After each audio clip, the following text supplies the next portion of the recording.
Hello everyone. Dear student, today we start chapter quadrilateral.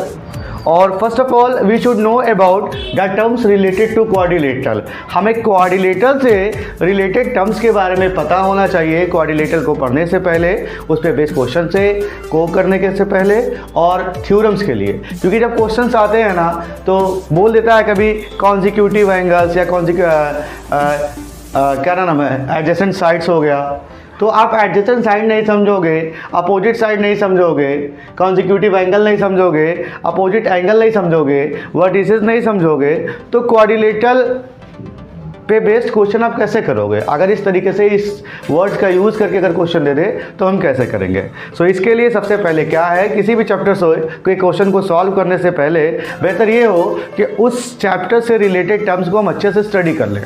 तो जब terms को related को स्टडी कर लेंगे तो हमें समझ में आएगा कि क्वेश्चन में करना क्या है और क्वेश्चन कहना क्या चाह रहा है. तो इसके लिए ज़रूरी है कि आप सारे टर्म्स को समझिए.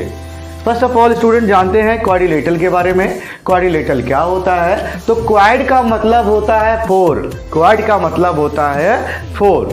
तो इस तरीके से क्वाड्रिलेटरल मतलब हो गया एक ऐसा क्लोज फिगर जिसके पास क्या हो, 4 साइड हो. सो क्या कह सकते हैं, a quadrilateral is a plane figure bounded by 4 line segment. 4 line segment से घिरा हुआ जो फिगर है वही क्या है, हमारा क्वाड्रिलेटरल है. अच्छा, क्वाड्रिलेटरल की खासियत क्या है कि इसके कुछ कैरेक्टर हैं, कुछ पार्ट्स हैं. A quadrilateral has 4 vertices. एक क्वाड्रिलेटरल के पास कितने वर्टिसेस होते हैं? 4 वर्टिसेस होते हैं.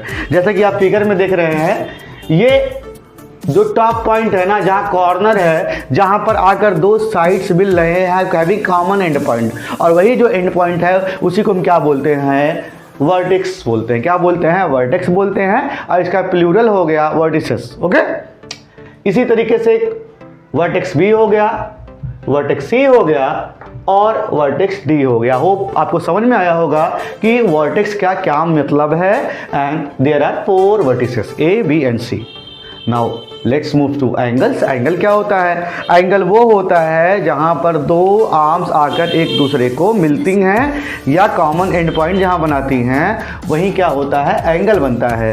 इस फिगर में आप देख सकते हो कि यहाँ बेटा ये 2 वर्टिसेस यहाँ कॉमन क्या है, 2 साइड्स आकर कॉमन एंड पॉइंट पे मिल रही हैं और यहाँ क्या बन रहा है, एंगल बन रहा है. ये एंगल ए हो गया, ये एंगल बी हो गया, ये एंगल सी और ये एंगल डी. होप समझ में आया होगा. अब इसके बाद देखते हैं 4 साइड्स है. देखिए A B B C C D, ये 4 साइड्स हो गए.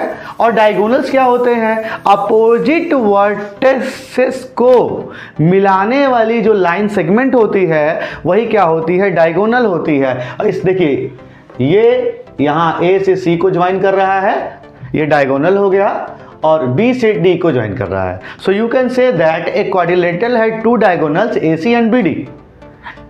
AC एंड BD ये क्या है, मैंने ABCD आपको एग्जांपल बताया है क्वाड्रिलेटरल पे. तो AC और BD इसी तरीके से आप PQRS पे भी देख सकते हो. होप समझ में आया होगा. अब बात करते हैं एडजेसेंट साइड. एडजेसेंट साइड का मतलब क्या होता है? जब कोई 2 साइड का जो एक कॉमन पॉइंट हो वही क्या होता है, एडजेसेंट साइड होता है.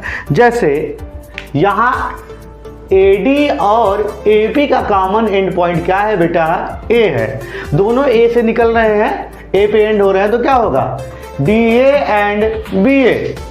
DA एंड BA कह सकते हैं हम क्या है कि हमारा जो है एडजेसेंट साइड है, DA एंड AB. ठीक है. इसी तरीके से AB और BC, AB और BC में क्या है, B कॉमन एंड पॉइंट है. CD और DA में D है, DA एंड AB में बता ही चुका हूं. ठीक है, आगे बढ़ते हैं. अपोजिट साइड्स क्या होती है? जब कोई 2 साइड में कोई कॉमन एंड पॉइंट ना हो तो उन्हें अपोजिट साइड कहते हैं. जैसे AB के अपोजिट DC है या CD कह सकते हैं, AD के अपोजिट क्या है, BC है.